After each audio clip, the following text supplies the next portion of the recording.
오늘 사소한 것을 주의하라는 제목의 말씀 나누겠습니다. 오늘은 세 번째로 버가모 교회에 대한 말씀인데요. 버가모라는 그 도시는 다른 지역과는 다르게 굉장히 높은 지대에 도시가 형성된 도시였습니다. 한 해발 300m 정도의 도시인데요. 이 높은 지형의 도시에 그 당시에 그리스 신화에 나오는 모든 신들의 신전이 그곳에 다 있었다고 합니다. 제우스 신전, 여러분 그리스 신화 아시죠? 그 신전들이 그곳에 다 있었대요. 그리고 황제 숭배, 당시에 로마 황제를 숭배하는 이 황제 숭배를 너무너무 잘하는 도시가 바로 버가모였습니다. 여러분 이 도시 분위기가 어떨지 혹시 상상을 하실 수 있겠어요? 제가 말씀 준비하면서 오래전에 이제 인도의 단기 선교를 간 적이 있습니다. 인도의 단기 선교를 하고 바라나시라는 도시를 방문을 했어요. 여러분 아마 아시는 분은 아실 텐데 바라나시라는 도시는 힌두교의 성지입니다. 이 바라나시에 가면요 많은 신전들이 있어요. 몇몇 사원들을 이제 돌아봤는데 원숭이 사원, 코끼리 사원, 시바 사원, 이런 사원들이 바라나시에는 많습니다. 몇 군데를 제가 돌아보면서 느낀 점이 뭐냐면 그 사원에 들어가면 그 분위기에 압도가 돼요. 너무너무 그 우상을 만들어 놨는데 회귀하기도 하고 좀 어떻게 보면 좀 섬뜩하기도 해요. 그러니까 무서운 분위기가 그 사원을 가득 채우고 있습니다. 그러면서 많은 사람들이 퇴근 시간이 되니까 수많은 사람들이 몰려오는 거예요. 그래서 이게 왜 이랬나 싶었더니 이제 퇴근하고 집에 가는 길에 이 사원들을 들르는 겁니다. 자기들이 섬기는 신을. 매일매일 출퇴근하면서 그 사원에 들러서 자기 신들에게 절하고 경배하고 그러고 가는 거예요. 그러니까 그 사원들, 신들의 영향 아래에 그 도시가, 전체 도시가 그렇게 있는 것입니다. 그렇게 돌아가는 거예요. 자, 이 생각이 나면서 버가모도 그리스의 모든 신전들이 있었고 황제 숭배를 그렇게 잘하는 곳이면 어떨까 하는 분위기가 상상이 되는 거예요. 그냥 그 신의 영향 아래에 사는 것입니다. 자, 이와 더불어 버가모 교회는 특별한 것이 있었는데 뭐냐 하면 버가모 도시는 특별히 사법권과 사형 집행권을 그 도시가 자체적으로 가지고 있었어요. 그 당시에 로마의 지배를 받고 있기 때문에 사형을 한다든지 사법권은 로마가 가지고 있지 그 지역이 그것을 못 가지고 있어요. 하지 못해요. 재판을 한다든지 사람을 사형한다든지 못하게 되어 있는데 버가모는 이 사법권과 사형 집행권을 가지고 있었어요. 왜냐하면 황제 숭배를 너무 잘하니까 로마에서 특별하게 배려해 준 겁니다. 권한을 준 거예요. 그래서 이 도시에 별명이 붙었어요. 별칭이 붙었어요. 버가모는 우리 도시는 정의의 칼이야. 그래서 정의의 칼이라는 도시에 이름이 붙어 있습니다. 우리는 재판할 수 있어. 우리는 사람도 죽일 수 있어. 우리는 칼을 가지고 있어. 너네 다른 도시들은 없지. 자랑스러워하는 거예요. 칼을 가지고 있는 거에 대해서. 사법권과 사형 집행권을 가지고 있는 이 버가모가 자랑스럽게 정의의 칼이라는 이름을 자기들이 붙인 것입니다. 자, 버가모는 종교색이 너무너무 강하죠. 우상숭배가 강하죠. 그리고 정치력도 있고 정치색이 강한 도시가 바로 버가모입니다. 이 버가모에 하나님의 복음이 전파되고 교회가 생긴 거예요. 자, 이 교회에 출석하고 있는 성도들의 신앙생활을 어떤 모습으로 신앙생활을 했을 것 같습니까? 13절에 보면 버가모 교인들이 어떤 환경에서 어떻게 신앙생활을 했는지를 우리가 살펴볼 수 있습니다. 13절입니다. 내가 어디에 사는지를 내가 아노니 거기는 사탄의 권자가 있는 데라. 내가 내 이름을 굳게 잡아서 내 충성된 증인 안디바가 너희 가운데 그 사탄이 사는 곳에서 죽임을 당할 때에도 나를 믿는 믿음을 저버리지 아니하였도다. 주님께서 뭐라 말씀하시냐면 너네들이 지금 신앙생활하고 있는 곳은 사탄의 권좌가 있는 데라고 말씀하시는 거예요. 왕의 보좌가 있는 것처럼 사탄이 거기 딱 앉아서 사탄이 권세를 행하고 사탄의 역사가 강력하게 역사하는 이 버가모에서 지금 너네들이 신앙생활 하고 있는 거 내가 안다 하는 것입니다. 자, 그러면서 한 사람을 소개하고 있죠. 안디바라는 사람을 소개하는데 이 안디바가 죽임을 당했다고 이야기하고 있어요. 안디바는 내 충성된 증인이라고 지금 소개하고 있습니다. 충성스러운 증인, 예수님 잘 믿고요. 예수님을 그곳에서 열심히 전했던 것 같아요. 여러분.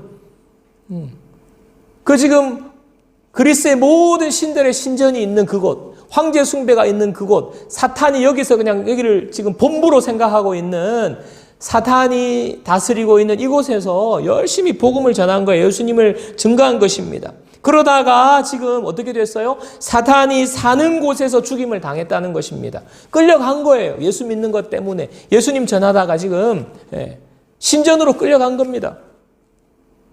거기서 많은 사람들이 보는 앞에서 지금 죽임을 당하는 거예요. 그러면서 예수 믿으면 너 이렇게 죽는 거야. 이래도 예수 믿을래? 지금 공개적으로 선포하는 것 아닙니까? 온 지역에 소문이 다 났을 거예요. 지금으로 따지면 인터넷에 다 올랐을 거고요. 신문에 다 퍼졌을 거예요. 카톡으로 다 퍼졌을 거예요. 이래도 예수 믿을래? 조심해. 우리는 사법권을 가지고 있어. 우리는 사형 집행권을 가지고 있어.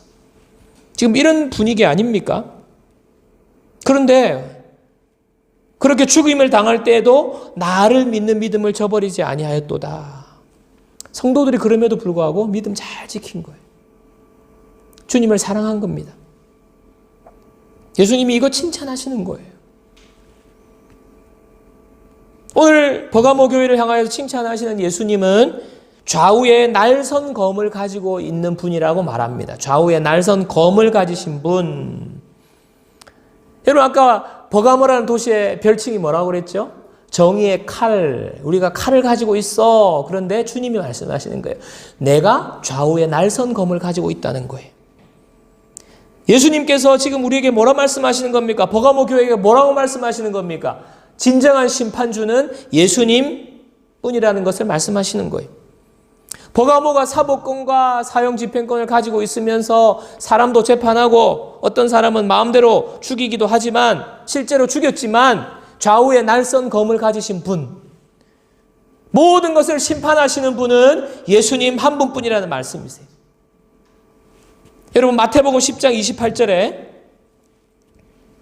몸은 죽여도 영혼은 능히 죽이지 못하는 자들을 두려워하지 말고 오직 몸과 영혼을 능히 지옥에 멸하실 수 있는 이를 두려워하라. 여러분 이 세상의 권세가 사람 죽일 수 있어요. 이 세상의 어떤 권력이 사람을 재판해서 죄 없는 사람 누명도 씌울 수 있고요. 죄 없는 사람 죽이기까지 할 수 있어요. 이 세상의 권세가. 그러나 그 사람의 영혼을 어떻게 하지는 못하는 것입니다. 몸과 영혼을 심판하시는 분, 영원한 심판주가 되시는 분은 예수님 한 분뿐이세요. 예수님이 이거 지금 말씀하시는 거예요. 버가모 교인들이요, 이 주님을 믿은 거예요. 그렇기 때문에 여러분 믿음을 지킬 수 있는 것입니다. 우리의 몸뿐만 아니라 영혼을 심판하시는 하나님, 심판의 주가 되시는 예수님을 믿기 때문에 그들이 몸은 죽을지라도 영혼을 살리시는 예수님 때문에 그들이 믿음을 지킨 거예요. 예수님 앞에 자기들의 신앙을 굳건히 잡은 것입니다. 세상의 칼을 두려워하지 않은 거예요. 사탄의 권세 앞에서도 굴하지 않은 것입니다. 사랑하는 여러분 우리가 살면서 두려워하는 것이 많잖아요. 내가 병에 걸려서 죽으면 어떡하지? 암 걸리면 어떡하지? 좋은 대학에 못 가서 취직 못하면 어떡하지? 이런 두려움이 있어요. 또 내가 일찍 은퇴해서 노후에 돈이 없으면 어떡하지? 우리가 두려워하는 것들이 많이 있습니다. 물론 그런 것들이 우리의 삶을 위협하고요. 우리가 염려가 되지만 정말 우리가 두려워해야 될 것은, 그것보다 더 중요한 것은 바로 내 영혼에 관한 것을 두려워해야 되는 거예요. 내 영혼이 앞으로 어떻게 되지?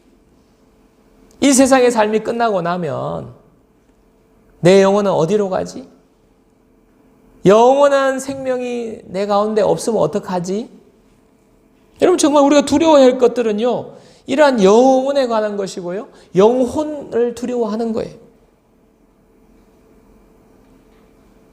주님이 말씀하십니다. 몸과 영혼을 능히 지옥에 멸할 수 있는 분들을 두려워하라. 주님께서 우리에게 오셔서 우리를 구원해 주셨습니다. 주님이 십자가에 친히 돌아가셔서 우리에게 영원한 생명을 주셨어요. 믿음을 우리에게 주신 것입니다. 그래서 여러분, 우리가 지금부터 사는 것은요, 이 세상의 것들을 두려워하면서 사는 것이 아니라 이 믿음을 잘 지키고 끝까지 주님 앞에 갈 수 있도록 이 믿음 지키며 잘 사는 것을 두려워해야 되는 거예요.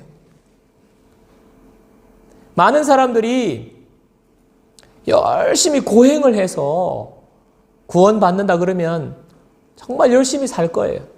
그런데 우리 기독교는 무엇입니까? 예수님 믿으면 구원받는다. 이렇게 말하니까 너무 가볍게 생각을 해요. 예수님이 십자가에서 그렇게 고통당하고 피와 모든 물을 다 쏟으시면서 우리 죄를 위해서 예수님이 대신 십자가에 죽었는데 그 예수님의 십자가의 죽음을 너무 가볍게 생각해요. 그러다 보니까 믿으면 구원받는다. 에이, 그런 게 어디 있어. 또 믿은 사람들도요, 너무 가볍게 여겨요. 그래서 나는 이미 구원받았다. 믿으면 구원받는다며. 행동으로 구원받는 게 아니라 믿으면 구원받는다면서. 그러니까 여러분, 우리의 하루하루 이제 남은 삶을 그냥 가볍게 여기며 사는 것입니다. 마치 보험 들어놨기 때문에 사고 나면 보험 처리해버리면 아무 문제 없다고 생각하는 그런 잘못된 믿음 가지고 있는 거예요. 여러분, 주님께서 두렵고 떨리는 마음으로 너희 구원을 이루어 가라고 했어요. 여러분, 구원받은 사람들은요, 두렵고 떨리는 마음으로 그 구원을 이루어 가는 거예요. 주님 앞에 설 때까지 믿음으로 사는 것입니다.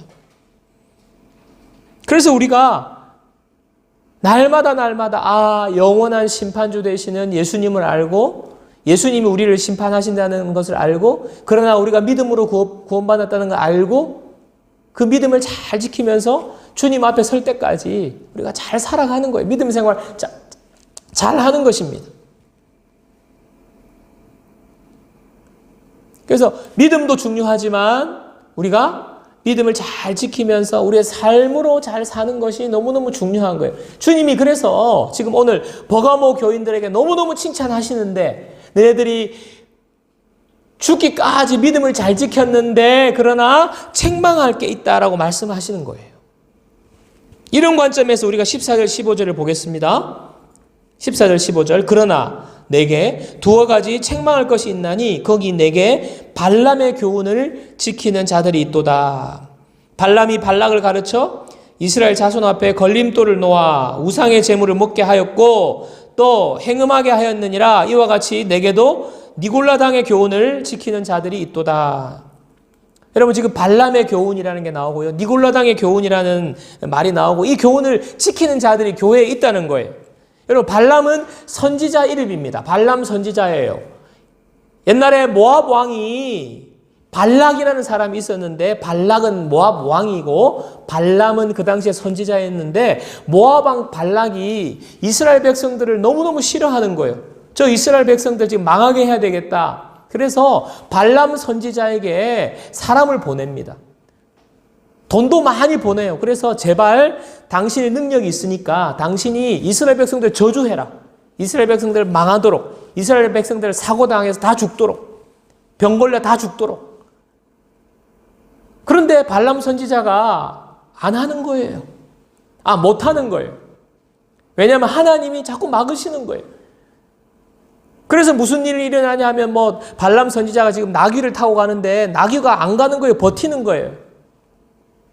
나귀 눈에는 지금 앞에 하나님의 사자가 칼을 들고 앞에 있는 거예요. 오면 죽이겠다. 지금 딱 막고 서 있는 거예요.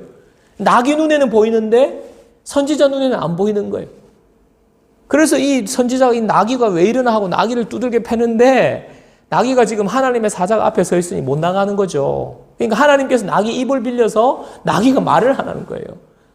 무슨 지금 앞에 하나님의 사자가 있는데 죽을 일이 있냐고 말을 해서 발람 선지자가 깨닫고 저주를 못하는 거예요. 하나님 막으시는 거예요.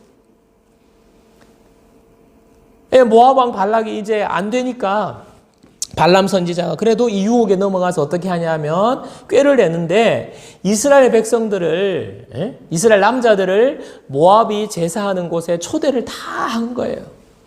아, 우리 이런 행사가 있다, 이런 축제가 있다. 사실은 제사 지내는 거거든요. 예, 다 초대한 거예요. 우리 좋은 게 좋은 거 아니냐. 좀 와서 축하해 주라. 왔어요. 이스라엘 남자들이 많이 갔습니다. 가서 보니까 처음에는 어색했는데 너무너무 재미있거든요.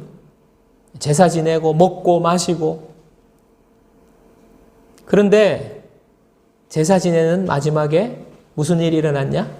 이스라엘 모든 남자들이 모압의 여자랑 행음하게 되는 죄를 짓게 되는 거예요. 바로 이 사건을 말하는 것입니다.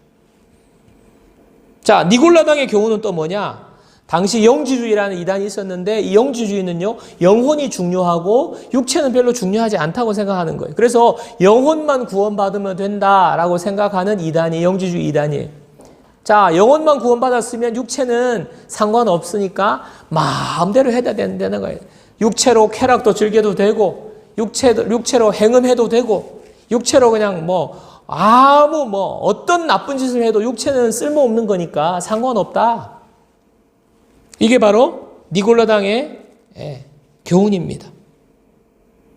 이 두 가지 교훈을 지키는 사람들이 있다는 거예요. 주님이 이거 책망하는 것입니다. 무슨 말입니까?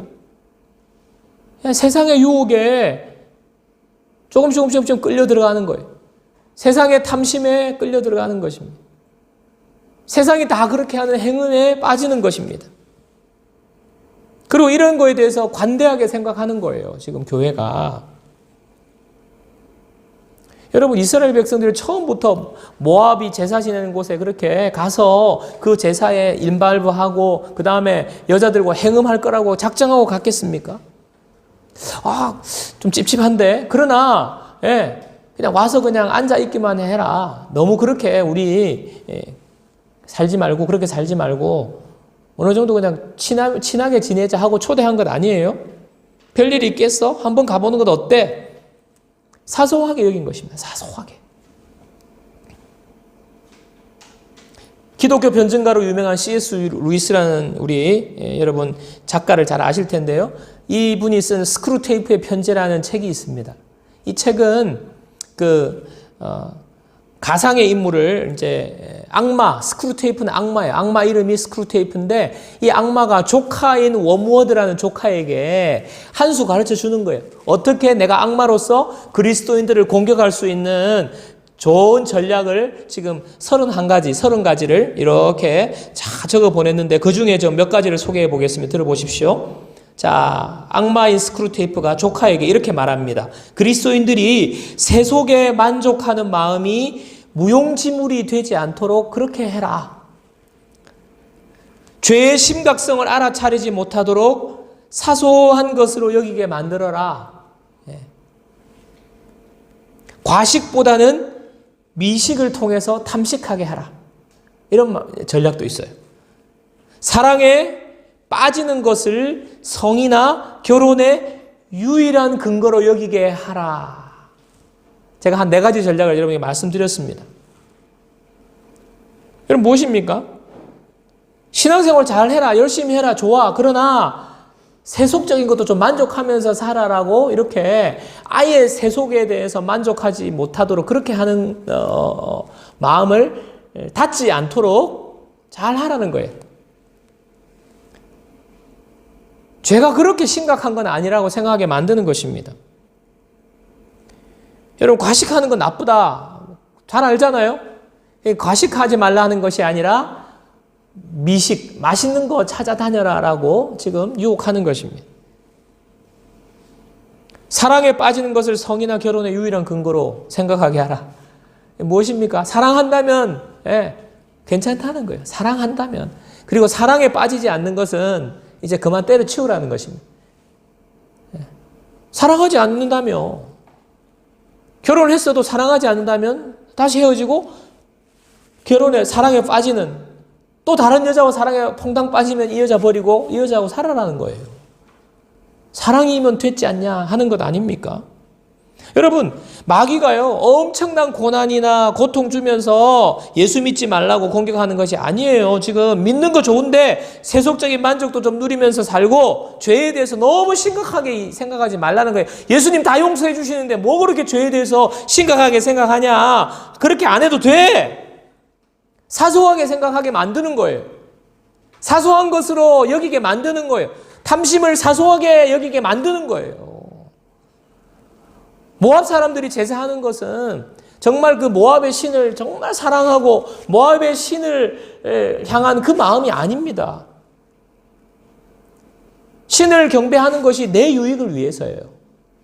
가보니까 모압 사람들은 제사 지내는데 제사도 지내면서 자기 잘 되게 해달라고 막 그러는 거예요. 자기 복 받게 해달라고. 자기 복 받으려고 제사 드리는 거예요. 그리고 제사 드린다고 하면서 행음하는 거예요. 행음하는 거. 행음을 좋아하는 신이 어디 있어요? 그런데 자기는 자기네 신이 행음하는 걸 좋아한다고 생각하고 행음하는 거를 제사라고 생각하고 행음하는 것 아닙니까? 이스라엘 사람들이 가보니까 이 사람들은 제사만 드리는 것이 아니라 제사도 드리면서 자기 복 받고 자기 만족도 누리고 행음도 하고 너무 일석삼조 너무너무 이렇게 생각에 빠지는 거예요. 유혹에 넘어간 겁니다.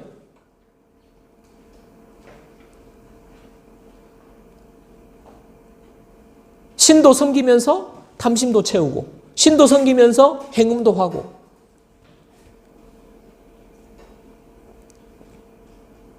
이러한 마음이 점점 우리 속에 들어오게 되는 거예요.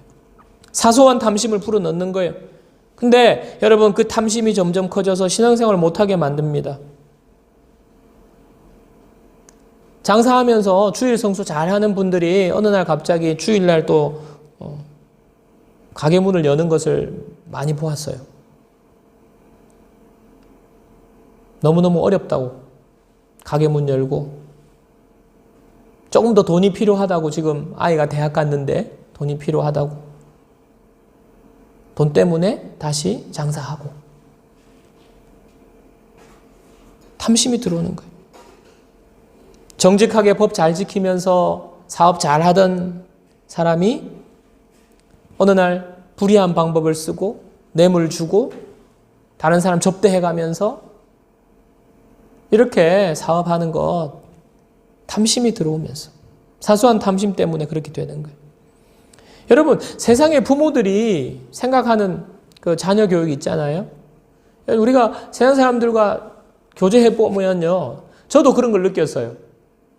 이러다가 우리 아이들만 뒤떨어지겠다는 생각이 드는 거예요. 우리나라 교육 정책은 누가 합니까? 교육부 장관이 하는 것이 아니라 옆집 아줌마들이 한다고는 그런 말이 있잖아요. 욕심과 탐심이 들어오면 내가 지금 자녀 교육 잘못하고 있다는 생각이 드는 거예요. 자녀들 학원 계속 보내고 자녀 교육이 제대로 갈 수가 없는 것입니다. 믿음으로 자녀 교육할 수가 없는 것입니다. 다들 그렇게 사는데 나만 그렇게 안 하면 이 세상 너무 재미없다. 또 이렇게 하면 내가 손해보는 것 같다는 거예요.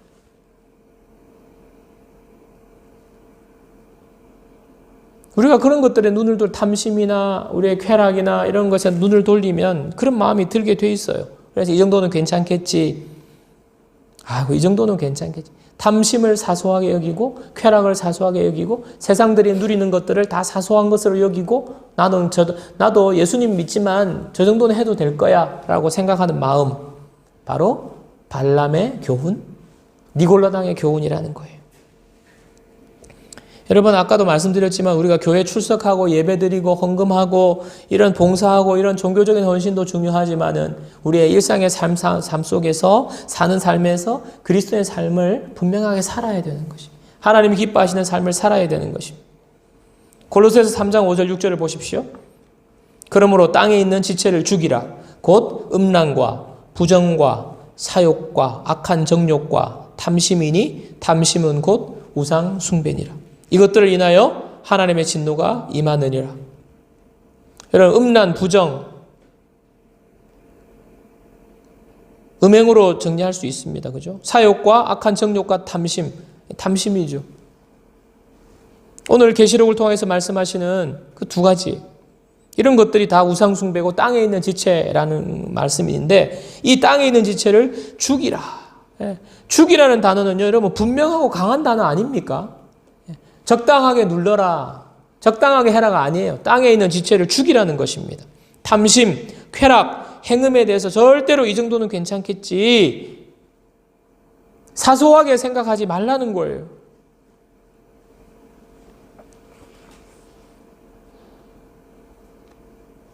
여러분, 제가 목회자로서 솔직한 마음은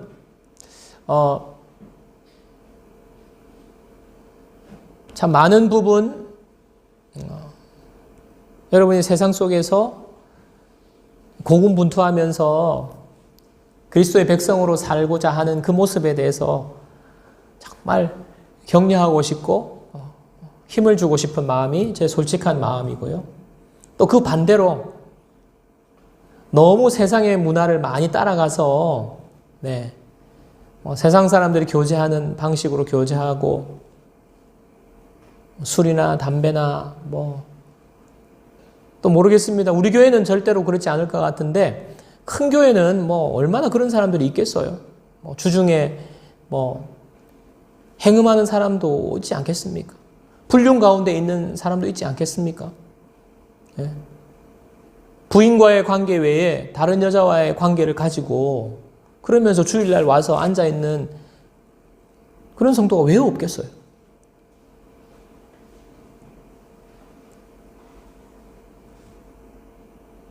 그러면서 그런 사람들이 모여서 교제하는 경우가 생길 때 참 그게 두려운 거예요. 그냥 쉽게 그런 이야기 하는 거죠. 술 먹는 거, 담배 피는 거, 애인 만들어서 애인 이렇게 교제하는 거. 세상에서 물이 드는 것이 아니라 교회 공동체 내에서 예수 믿는 사람들 사이에서도 그런 이야기들이 그냥 심심치 않게 자연스럽게 이루어져 나가면서 퍼져나가는 것이 이게 두려운 거예요. 주님이 그거 지적하시는 거 아닙니까? 신앙생활 열심히 하고 교회 오고 말씀 보고 헌금도 잘하고 봉사도 열심히 하는데 너네들의 삶의 그 교훈을 그대로 인정하고 같이 이 분위기 하나님께서 기뻐하지 않는다는 것입니다. 여러분, 그럼 어떻게 해야 됩니까? 오늘 골로새서 3장 10절을 보겠습니다. 새 사람을 입었으니 이는 자기를 창조하신 자의 형상을 쫓아 지식에까지 새롭게 하심을 받는 자니라. 자, 새 사람을 입었대요. 새롭게 하심을 받았대요. 여러분, 우리는요, 예수님 때문에 새 사람 되었습니다. 예수님 믿고 새 사람을 입었습니다. 근데 이 뜻이 무엇인지 아십니까? 여러분, 새 사람이 되었다, 새 사람을 입었다는 말은 더 이상 내 삶의 주인이 나 자신이 아니라는 말이에요. 예수님이 내 가운데, 내 속에 들어오셔서 나의 주인이 되셨다는 말이에요. 여러분, 지금까지, 이전까지는 내가 내 인생의 주인이 되어서 내가 판단하고 내가 생각하고 내가 좋은 것 하면서 살았는데, 이제는요, 예수님이 내 마음속에 들어오셔서 내게 새 생명을 주셨을 뿐만 아니라 예수님이 나의 주인이 되신 거예요. 여러분, 우리가 한 치 앞도 내다볼 수 없는 인생, 내일 일을 모릅니다. 또 우리가 능력이 무한하지 않습니다. 그럼에도 불구하고 우리는요, 내가 잘할 수 있을 것 같이 내가 내 인생 얼마든지 해결할 수 있다고 생각하고 내가 주인 되어 살아왔는데 그런 게 아니에요. 이제는 주님이 나에게 들어오셨어요. 모든 것을 아시는, 전지하시고 전능하신 주님이 내 가운데 들어오셔서 나의 삶을 인도하는 겁니다. 주님이 나의 삶을 다스리는 삶을 사는 존재가 된 게 바로 새 사람이 되었다는 거예요. 여러분은 새 사람이 되었어요. 이제는 주님의 인도하심을 받고 사는 그런 사람으로 사는 것입니다. 근데요, 주님이 나를 다스리면요, 그 삶은 최고의 삶이에요. 주님이 내 삶을 인도하시면요, 그 삶은요, 실패가 아니에요. 실패가 없어요. 새 사람, 주님이 다스리는 삶을 사는 사람, 주님이 내 삶의 주인이 되는 삶을 사는 사람, 바로 새 사람이 저와 여러분인 것입니다. 그래서 여러분, 우리가 마음속에 때로는 탐심이 생기고 때로는 유혹이 생기고 어떤 사소한 게 여기는 마음이 생기고 할 때에 주님이 나를 다스리도록 우리가 주님께 맡기고 주님을 의지하고 주님을 찾는 자가 되어야 되는 것입니다. 그게 바로 새 사람을 입었으니 이제는 자기를 창조하신 자의 형상을 쫓아 지식에까지 새롭게 하심을 받는 자니라. 새 사람을 입었으니 인도함을 받아라는 거예요. 쾌락이 유혹이 올 때 주님을 의지하는 거예요. 우리 힘으로 할 수 없을 때 너무나도 많은데요, 그대로 끌려가면 안 되고 주님을 의지하는 거예요. 주님이 우리를 인도하실 것입니다.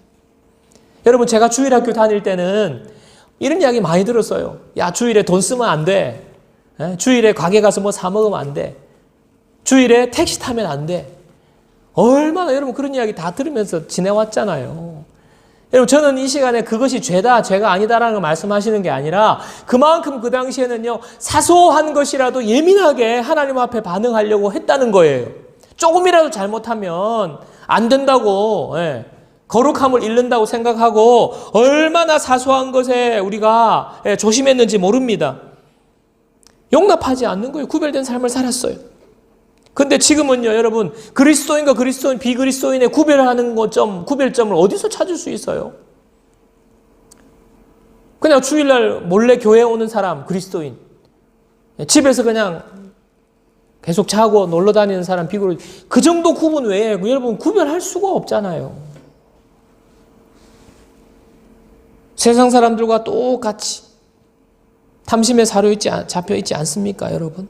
우리 마음속에 세상 사람들과 똑같은 마음이 있지 않습니까?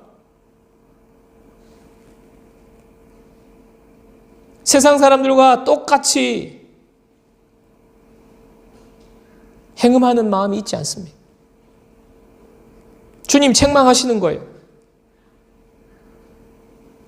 탐심에 대해서 사소하게 생각하고 그것을 쫓아가는 마음 버려라는 거예요.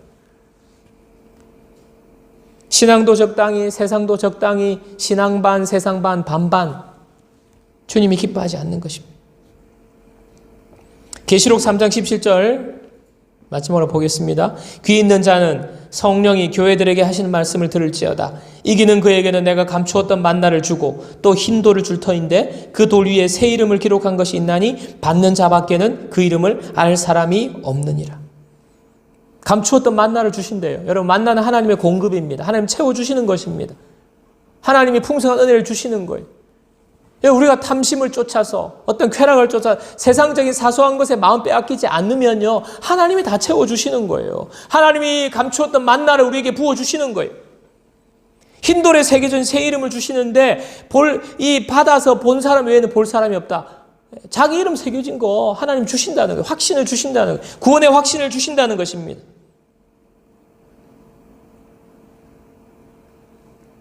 사랑하는 여러분, 우리는요, 하나님의 은혜로 사는 사람인 줄 믿습니다. 신앙은 먼 미래에, 믿음은 먼 미래에 천국 가는 보험 증서가 아니에요. 이 세상 가운데에서 하나님이 날마다 우리를 책임지신다는 하나님의 은혜가 바로 믿음입니다.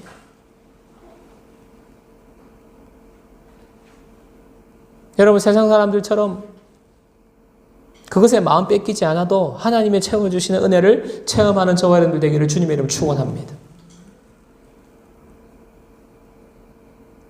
탐심이나 세상적인 것이나 지금 여러분들이 그냥 신앙도 좋은데 이것도 좀 괜찮은 것 같다라고 생각하시는 것 중에 탐심과 유혹과 쾌락과 음행, 다 버리게 되시기를 주님의 이름으로 축원합니다. 그래서 하나님 앞에 칭찬 드릴 뿐만 아니라 신앙의 놀라운 열매, 감추어진 만나, 흰돌에 새겨진 이름, 주님의 놀라운 축복을 받아 누리게 되는 저와 여러분들이기를 주님의 이름으로 축원합니다.